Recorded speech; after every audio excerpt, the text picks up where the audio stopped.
The first indication that humanity wasn't alone came not with a bang, but with silence. Every deep space telescope, every radio antenna, every quantum detection array simultaneously went dark. Dr. Sarah Chen stood in the control room of the Mauna Kea Observatory, staring at screens that had suddenly become useless. 20 years of searching for extraterrestrial intelligence, and now that something had finally arrived, they couldn't see it. "It's like someone threw a blanket over our eyes," she muttered, running another diagnostic that she knew would fail. The equipment wasn't malfunctioning. It was being actively suppressed.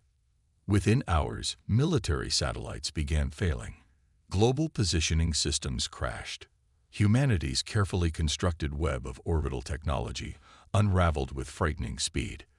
The world's governments scrambled to respond, but to what?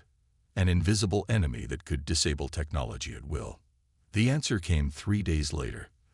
The message appeared simultaneously on every working screen on Earth, in every language.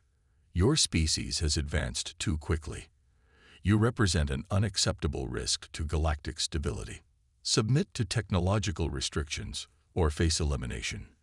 The message was signed by something calling itself the Collective, a confederation of alien civilizations that had apparently been watching humanity for centuries. They had decided that humans were developing too fast, learning too much, pushing too far beyond their prescribed boundaries. Admiral James Martinez sat in the Pentagon's Secure Command Center, reading the message for the 100th time. "They're afraid of us," he said to the assembled Joint Chiefs. "Not of what we are, but of what we might become." The evidence was in the data they'd allowed humans to see.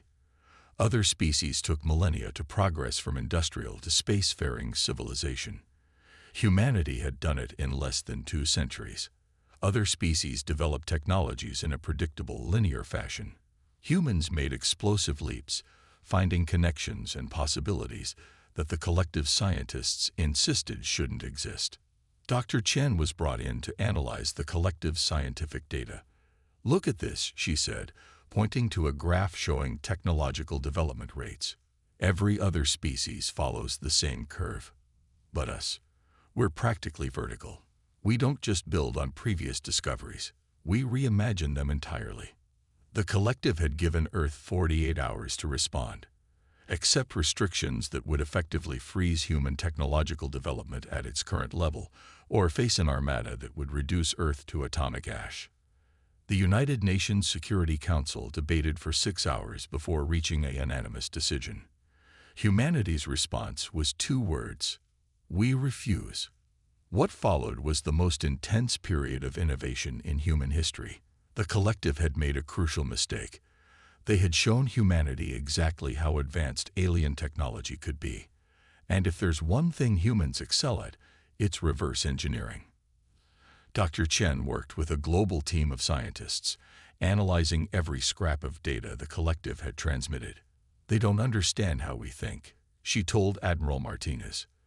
"They see technology as a linear progression. We see it as a web of possibilities. Where they see limits, we see doorways." The collective had expected submission. Instead, they watched in growing alarm as humanity began preparing for war. Not with conventional weapons. Those would be useless against their technology. Instead, humans began developing countermeasures that shouldn't have been possible with their level of technology. Quantum entanglement communications replaced traditional networks, immune to the collective's suppression fields. New forms of energy generation emerged, based on principles the aliens had deemed theoretical. Weapons platforms appeared that utilized physics in ways the collective scientists insisted were impossible. "They think we're breaking the rules," Admiral Martinez said during a briefing. "But we're just playing a different game entirely." As the deadline approached, humanity's response to the threat became clear. They weren't just refusing to submit. They were accelerating. Every attempt by the collective to suppress human technology only spurred greater innovation. Every threat only strengthened their resolve. The collective had meant to contain a potential threat. Instead, they had created exactly what they feared most: a humanity united in purpose, driving forward with unprecedented speed, determined to prove that they wouldn't be caged. As the 48-hour deadline expired, Dr. Chen stood with Admiral Martinez in the new Quantum Command Center buried deep beneath the Rocky Mountains. "Do you think we're ready?" she asked. Martinez watched the holographic display showing humanity's hastily constructed defenses. "Ready? No, but that's what makes us dangerous. We're never ready. We adapt." And that's exactly what they're afraid of. The first signs of the collective's armada appeared at the edge of the solar system. Humanity's response was about to prove just how right their fears had been. The collective's armada emerged from faster-than-light travel in waves, their ships appearing like dark stars against the void. Earth's newly established quantum sensors registered over 3,000 vessels, each larger than anything humanity had ever constructed. The sight should have inspired terror. Instead, it sparked determination. They're arranging themselves in a spherical formation. Captain Maya Santos reported from her command post on humanity's first quantum-enhanced orbital defense station. Standard containment pattern, just like we predicted from their tactical data. The collective's first transmission came moments later. "Your defiance is noted. Your species' tendency toward illogical resistance was anticipated. Surrender now, and we will allow your civilization to survive under supervision." Admiral Martinez stood in the Global Defense Command Center, surrounded by representatives from every major nation on Earth. The quantum hologram showed the enemy fleet's position, their ships moving with perfect coordination. "Too perfect. Send our response," he ordered. The message was simple. "Your understanding of human nature is flawed. We don't surrender when faced with extinction. We innovate." Dr. Chen's team had spent the previous 48 hours analyzing every scrap of data about the collective's technology. Their ships operate on a unified command structure, she explained to the assembled military leaders. Perfect coordination, perfect efficiency. And that's their weakness. The first battle began without warning. The collective launched a massive energy wave designed to disable all technology on Earth's surface. It was their standard opening move, one that had brought countless other civilizations to their knees. But humanity had already adapted. The quantum shields Dr. Chen's team developed didn't just block the wave, they absorbed it. Every joule of energy was captured and redirected into Earth's hastily constructed defense grid. "Impossible," came the collective's transmission. "Your technology is insufficient for this level of defense." Captain Santos allowed herself a grim smile.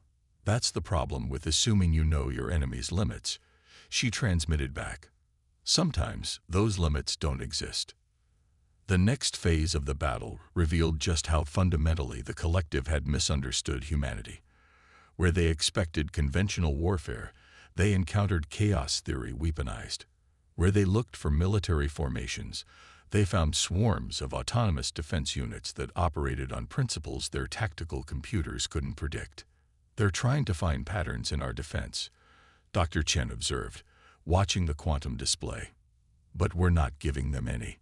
Each unit is operating independently, adapting in real time. It's beautiful, really. We're using their own complexity against them." The collective's perfect coordination became their vulnerability. When one tactic failed, every ship in their fleet had to recalibrate simultaneously. The delay was microscopic, but in that fraction of a second, humanity's quantum weapons found their marks. The first collective ship to fall wasn't destroyed. It was isolated. Humanity's quantum fields disrupted its connection to the fleet's unified command structure. The massive vessel, cut off from its network, froze in space like a puppet with severed strings. "Send the message," Martinez ordered. The transmission went out on all frequencies. "Your ships are impressive, but they lack something essential: individual initiative. Each of our defenders can think for themselves, adapt on their own. We don't need perfect coordination. We thrive in chaos." The collective's response was to launch their entire arsenal at once. 1,000 energy beams converged on Earth, enough power to crack the planet's crust. But humanity had prepared for this too. The quantum shields didn't just protect, they reflected. The sight was spectacular. The combined firepower of the collective's fleet, turned back upon itself by humanity's impossible defenses, created a web of energy that sliced through their perfect formation. Ships that had survived millennia of conflict found themselves facing weapons they had fired themselves. "They're retreating," Captain Santos reported, watching as the surviving ships of the collective's fleet began to pull back, regrouping at the edge of the solar system. But Dr. Chen noticed something else in the data. "Look at their communication patterns," she said, pointing to the quantum readings. "They're not just retreating. They're arguing among themselves. We've done something they've never encountered before. We've made them question their assumptions." Admiral Martinez studied the tactical display. The collective's fleet had lost its perfect symmetry. Some ships held position while others withdrew. The unified front was cracking. "They're learning," he said quietly. "Just not fast enough. Send out the Phase 2 alert. If they want to see how humanity really fights, we'll show them." As the sun set on the first day of battle, humanity's defenders prepared for what would come next. They had survived the opening round, but everyone knew this was just the beginning. The real test of humanity's adaptability was about to begin. The quantum displays showed the collective's fleet reorganizing, adopting new formations never seen in their tactical database. They were learning, evolving their strategies in response to humanity's unexpected defense. But they weren't the only ones adapting. Dr. Chen worked furiously in the quantum lab beneath Mount Fuji, surrounded by holographic representations of alien technology. "Their ships are changing frequency patterns," she announced to the Global Defense Network. "They're trying to bypass our quantum shields by shifting through dimensional phases we didn't even know existed." But this was exactly the kind of challenge humans excelled at. Within hours, teams around the world were developing countermeasures, each approaching the problem from different angles. The Russians proposed using quantum entanglement to track ships through dimensional shifts. Indian scientists suggested creating artificial gravity wells to disrupt phase transitions. Brazilian engineers developed a way to use the Earth's magnetic field as a detection grid. "This is what they don't understand about us," Admiral Martinez said during an emergency council meeting. "We don't just solve problems. We find solutions they never imagined possible." The collective launched their second assault with their newly modified ships, expecting to cut through Earth's defenses like they didn't exist. Instead, they found themselves caught in a web of overlapping countermeasures. Each time they shifted phase, humanity's quantum sensors tracked them. Each new tactic they deployed was met with 3 different responses.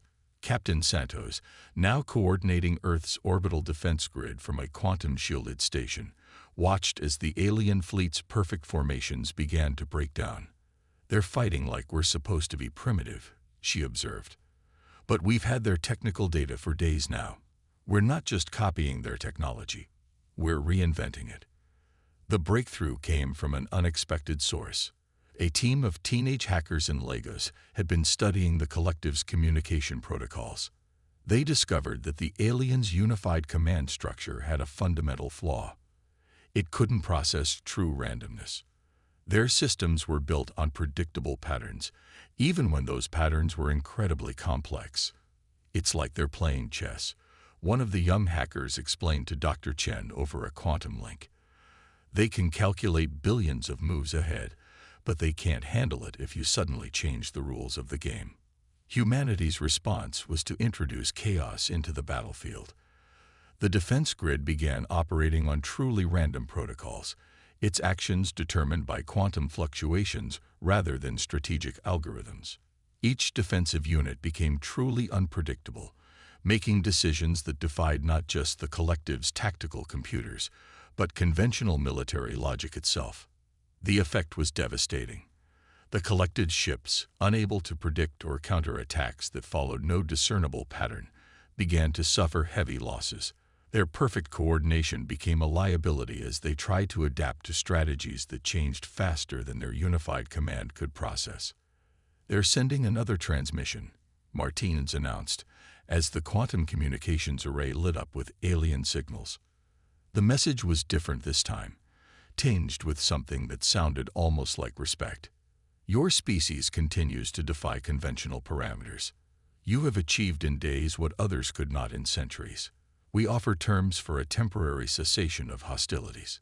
But humanity had learned not to trust the collective's offers. Analysis of their tactical data had revealed that they had used similar tactics before, offering truces only to strike when their opponents lowered their defenses. "Send our response," Martinez ordered. The message was broadcast on all frequencies. "We counter-offer. Withdraw your fleet beyond the Kuiper Belt, and we'll show you something that will change your understanding of what's possible." Dr. Chen looked up from her quantum displays. "Are we ready to show them Project Phoenix?" Martinez nodded grimly. "They wanted to see why we advance so quickly. Let's show them what humanity does when pushed to its absolute limit." In secure facilities around the world, engineers and scientists prepared to unveil humanity's greatest achievement, a technology that even the collective, with their millennia of advancement, had never managed to create. It wasn't just a weapon or a defense system. It was something that would fundamentally change the nature of the conflict itself. As the collective's fleet held position at the edge of the solar system, humanity prepared to demonstrate why their rapid advancement had frightened the galactic community so much. They were about to show that the true power of human innovation wasn't in copying alien technology. It was in transcending it entirely. Project Phoenix emerged from the combined insights of thousands of scientists studying the collective's technical data. In the secure quantum facility beneath the Antarctic ice, Dr. Chen initiated the final sequence. The massive array of quantum processors hummed to life, drawing power from the Earth's magnetic field itself. "What you're about to witness," her voice carried across all quantum channels, reaching both human defenders and the collective's fleet, "is something your data said was impossible. We've discovered how to manipulate the fabric of space-time itself." The collective's response was immediate. "Impossible. Your species lacks the theoretical framework to even conceive of such technology." Admiral Martinez allowed himself a small smile. "That's the fundamental flaw in your logic. You assume that because something hasn't been done before, it can't be done at all." Project Phoenix wasn't just a weapon or a shield. It was a complete reimagining of how reality could be manipulated. Using principles derived from studying quantum entanglement, humanity had discovered how to create localized bubbles of altered space-time. Inside these bubbles, the normal laws of physics could be selectively modified. The first demonstration targeted a small asteroid near Mars. As the quantum field enveloped it, the massive rock simply ceased to exist in normal space. It reappeared instantly near Pluto, completely intact. "Targeted spatial translocation," Dr. Chen explained to the stunned observers. "But that's just the beginning. We can alter the flow of time itself within these fields, change the fundamental constants of physics, even create pocket universes with different physical laws." The collective's fleet reacted with unprecedented disorder. Some ships attempted to retreat immediately, while others moved to attack positions. Their perfect unity had been shattered by the revelation of something that challenged their entire understanding of the universe. Captain Santos watched from her orbital station as the quantum fields began to spread through the solar system. "They're trying to analyze the technology," she reported.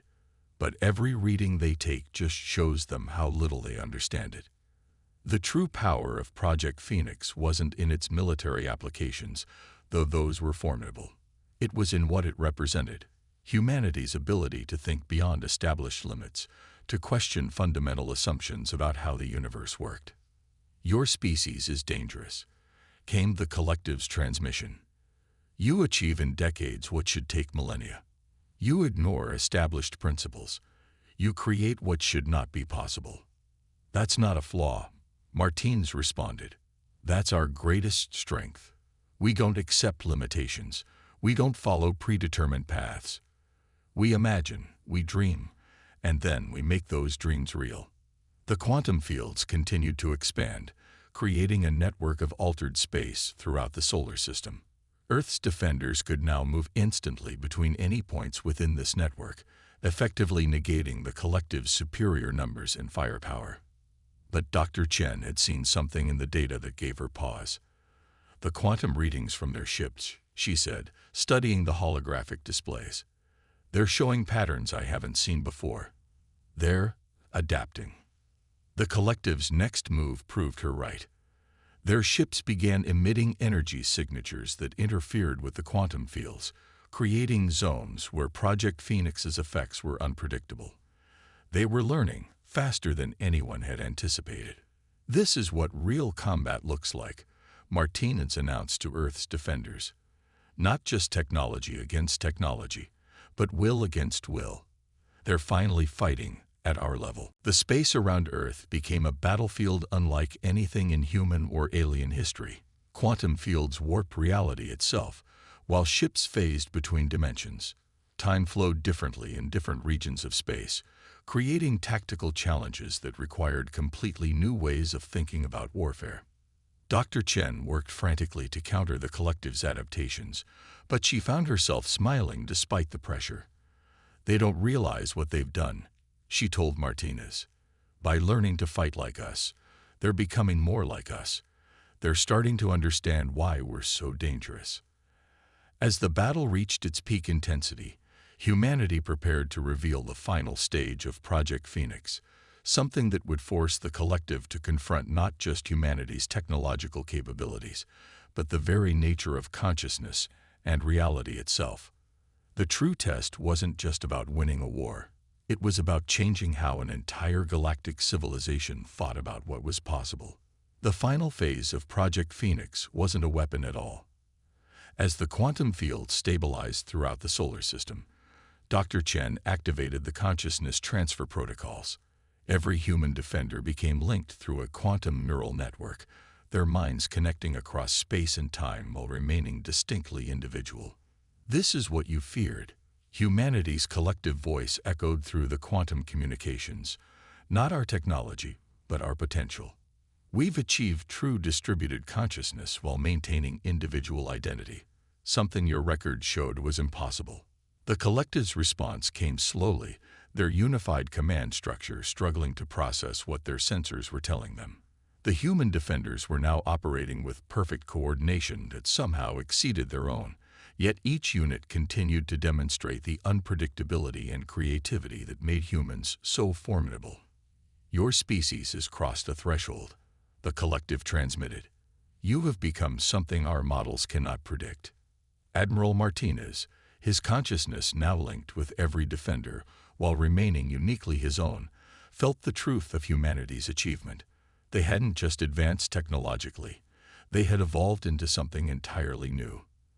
The quantum neural network allowed them to share knowledge, experience, and intuition instantly while preserving the individual spark of creativity that made humans so adaptable. Captain Santos, her mind connected to both her orbital station and the defense grid, understood the tactical implications first. We can coordinate like they do, but we can also act independently. We've taken their greatest strength and eliminated their greatest weakness. The collective's fleet began to move, but not in attack formation. Ships started breaking away from their unified structure, their crews seemingly affected by prolonged exposure to human thought patterns. The rigid hierarchy that had governed their civilization for millennia was beginning to crack. Dr. Chen monitored the quantum readings with growing amazement. They're changing, she announced. Our consciousness network is affecting their neural patterns. They're beginning to think like us, not just tactically, but fundamentally. The transformation spread through the collective's fleet like a wave.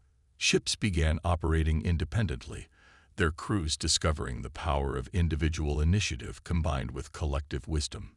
The very thing they had feared in humanity, its unpredictable, explosive evolution, was now changing them from within.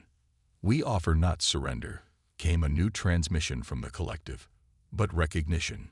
Your species has shown us possibilities we have forgotten existed.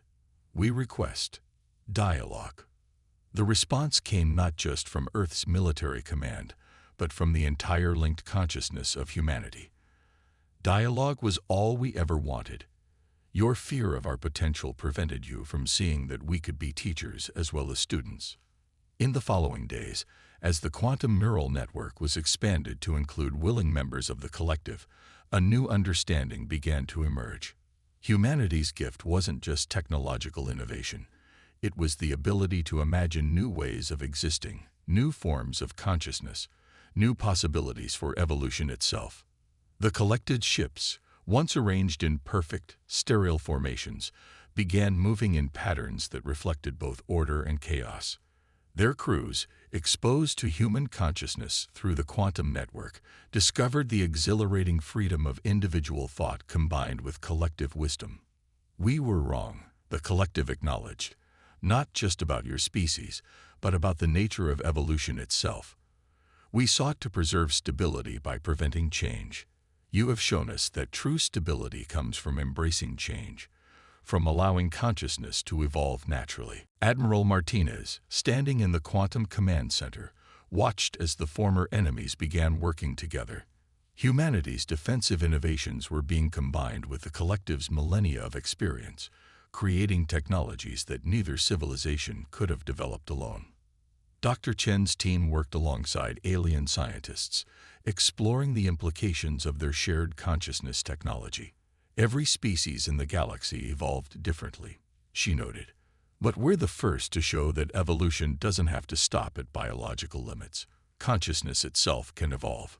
As Earth's first official delegation prepared to visit the collective's homeworlds, humanity had achieved something far greater than military victory. They had demonstrated that the most powerful force in the universe wasn't technology or military might. It was the ability to imagine new possibilities and make them real.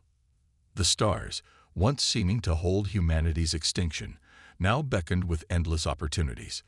The species that had been deemed too dangerous to exist had become the catalyst for a galactic renaissance, teaching ancient civilizations how to dream again. In the end, what the collective had feared most about humanity became their greatest gift to the galaxy: the understanding that true evolution never ends, and that the only real limit is the boundary of imagination itself.